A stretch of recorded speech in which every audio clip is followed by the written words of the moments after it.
Subscribe to our YouTube channel and press the bell icon for the latest updates.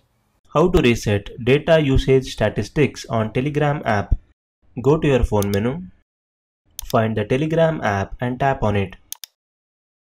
Click on the left menu. Now go to Settings. Under Settings section, tap on Data and Storage. Under Disk and Network Usage section, tap on Data Usage. First tab shows how much mobile data is used to send photos, videos, messages and files. Scroll down to the bottom of the page. Tap on Reset Statistics.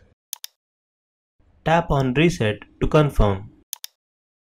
Similarly, you can reset Wi-Fi and roaming data usage statistics.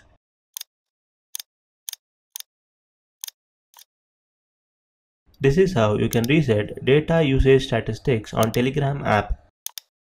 Thank you for watching.